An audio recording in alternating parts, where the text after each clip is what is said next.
یہ جو بنا رہی ہوں نا میں، یہ ہے تور کی امٹی کا سالن۔ تو بہت ہی اچھا بنا تھا یہ اکثر سرما میں بنایا جاتا ہے، تو اسے آپ ضرور ٹرائی کیجیے گا۔ عزیز بہنوں، السلام علیکم ورحمۃ اللہ وبرکاتہ۔ میں امید کرتی ہوں کہ آپ تمام خیر و عافیت سے ہوں گے، اور اللہ پاک آپ پر اور ہم تمام مومن مومنات پر اپنا فضل و کرم بنائے رکھے۔ موسم سرما کی شروعات ہے، اور اسٹارٹنگ سے ہی اتنی سردی ہے کہ کیا بتائیں نا، برداشت نہیں ہو رہا۔ اور اس سردی کو محسوس کرتے کرتے ایک دم ذہن فلسطین کی طرف چلے جاتا نا، کہ وہاں کے لوگوں کا کیا حال ہوگا۔ یہ غالباً ان کا پہلا سرما ہے جو وہ اپنے گھروں کے بنا گزاریں گے۔ معصوم بچے کیسا برداشت کریں گے سردی؟ اب ان لوگوں میں بچے بھی ہے، بوڑھے بھی ہے، جوان بھی ہے۔ اللہ پاک بس ان کو اپنے ایمان پر ثابت قدم رکھے، اور ان کو قوت دے، طاقت دے کہ وہ برداشت کر سکیں، اور ان کے ساتھ معجزات کرے، اور ان کو کچھ راحت دے۔ بس ہم ان کو دعاؤں کے سوا اور کچھ کیا دے سکتے ہیں؟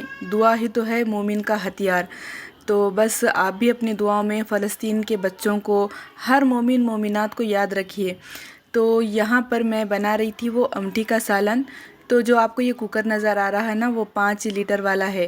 تو جو میری فرسٹ یوٹیوب کی ارننگ آئی تھی، تو میں اس کی ارننگ نشانی کے طور پر یہ کوکر لے لی۔ تو اتنا جلدی بن جا رہا نا سب کچھ، کہ ایک ڈبے میں چاول اور ایک ڈبے میں سالن اس کے، تو یہ بہت آرام دہ ہو گیا میرے لیے۔ تو یہاں پر میں وہ رکھ دی تھی، اور اب سرما میں تور ہر جگہ نظر آ رہی ہوگی، تور کی پھلی، تو اس کا امٹی کا سالن بہت اچھا بنتا، آپ ضرور ٹرائی کیجئے۔ تو میں آپ کو اس کے ساتھ ایک مختصر سا واقعہ بھی سناؤں گی، ہم بات چیت بھی کریں گے، اور انگریڈینٹس آپ بآسانی دیکھ سکتے ہیں، کچھ الگ نہیں ہے۔ ہری مرچی، لہسن، کوتمیر، اور یہ امٹی کے تور کے جو دانے ہیں اس کو تل کر تھوڑا سا بھون کر پیس لینا ہے، اور گوشت میں ٹماٹے، نمک، ادرک، لہسن، مرچی وغیرہ لگا کر گلا کے اس کو تیل میں بھون کر، اور وہ جو ہمارا گوشت ہے اس میں مکس کر لینا ہے یہ سب ساری چیزوں کو، تو بس امٹی تیار ہو جائے گی ہماری۔ ہاں، اس میں ایک جو چیز ہے بہت اہم ہے، وہ ہے کالا مسالہ۔ عموماً ہر گھروں میں رہتا ہے نا وہ، اگر آپ کے پاس نہیں ہے تو میں وہ آپ کو ضرور بتاؤں گی، اس کے انگریڈینٹس اور اس کو بنانے کا طریقہ بہت اچھا خوشبودار بنتا وہ، تو وہ بھی انشاءاللہ کبھی بتا دوں گی آپ لوگوں کو۔ تو آپ یہ دیکھیے ویڈیو میرا مکمل، اور اگر آپ کو کوئی ریسیپی دیکھنی ہے، یا کچھ اور سننا ہے سیرت کے تعلق سے، یا کوئی وظیفے کے بارے میں پوچھنا ہے، تو مجھے آپ ضرور کمنٹ کیجئے۔ اگر میرے ویڈیو میں آپ کو کچھ چیز ناپسند آتی تو وہ بتائیے، کہ ہم کو ہمارا ویڈیو سمجھ میں نہیں آتا کہ کیا کمی، کیا کوتاہی رہ گئی، وہ جو سامنے دیکھنے والے ہیں ان کو سمجھ میں آتا، تو آپ ضرور مجھے بتائیے۔ ابھی تک ہم بہت سارے سیڈ اور بہت کچھ سیرت کے، کچھ اسلامی تاریخ کے اسٹوری سنے۔ اب ہمارے بھتیجیوں نے کہا کہ اب آپ کچھ اچھا سا واقعہ سنائیں، تو میں یہ بنا رہی ہوں بچیوں کی فرمائش پر، اور مگر واقعہ بھی بہت دلچسپ ہے، غور سے سنیے۔ یہ عربوں کی کہانی ہے، یہ عرب میں بہت مانا جاتا ہے کہ عرب کہتے ہیں کہ عورتوں کی کوئی بات نہ مانو۔ عرب میں اکثر کہا جاتا ہے کہ عورتوں کی کوئی بات نہ مانو۔ اب وہ کیوں، اس کے پیچھے کیا واقعہ ہے تو سنیے۔ کہتے ہیں کہ ایک آدمی نے کوئی جرم کیا، تو اب وہاں کے قاضی نے اسے 3 سزاؤں میں سے کسی ایک سزا کو چننے کو کہا۔ اس کی پہلی سزا یہ تھی کہ 100 پیاز کھانا پڑیں گے، اور دوسری سزا تھی 100 کوڑے کھانے پڑیں گے، یا پھر تیسری سزا 100 دینار ادا کرنے ہوں گے۔ تو اس نے اپنی بیوی سے مشورہ کیا تو کہ میں ان تینوں میں سے کون سی سزا چنوں؟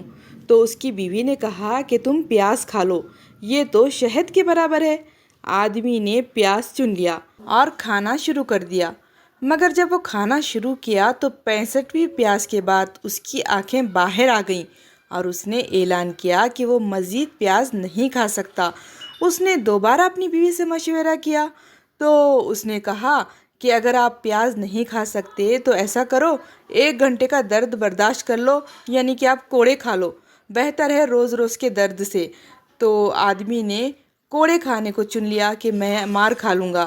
جب اس کو کوڑے پڑنے لگے، تو جب کوڑوں کی تعداد 72 تک پہنچی، تو اس کے گھٹنے کانپنے لگے وہ آدمی کے، اور وہ چیخنے لگا، بس کرو بس کرو، میں مزید یہ درد برداشت نہیں کر سکتا۔ آخر کار اس نے 100 دینار ادا کر دیے اپنے سزا کے اور کہا کہ میں گورنر سے ملنا چاہتا ہوں۔ اب جب اس شخص کی ملاقات گورنر سے کرائی گئی تو اس نے بڑے ہی تکلیف دہ انداز میں گورنر سے کہا کہ گورنر صاحب، میں آپ کو وصیت کرتا ہوں کہ میری خبر پر لکھوا دینا سنہری الفاظ میں کہ جس نے عورتوں کا کہنا مانا اس نے دگنی اور تگنی سزا پائی۔ تو یہ تھا ایک نادان عورت کا خوبصورت واقعہ جس کی نادانی کی وجہ سے اب تک عرب میں اسے یاد کیا جاتا ہے۔ ایسا ہے کہ عورتوں کا مشورہ بھی ضروری ہے، کرنا چاہیے، مگر عورت بھی تو عقل مند ہونی چاہیے نا۔ ایسا نہیں کہ ساری عورت کم عقل ہوتی ہے اور سارے مرد ذہین ہوتے۔ کچھ عورتیں ہیں عقل مند تو کچھ مرد ہیں عقل مند، کچھ عورتیں ہیں بیوقوف تو کچھ آدمی ہوتے ہیں بیوقوف۔ اب سامنے والے کو بھی تو اپنا دماغ استعمال کرنا چاہیے۔ تو چلیے آج ہمارا ویڈیو اب ہم یہیں ختم کرتے ہیں۔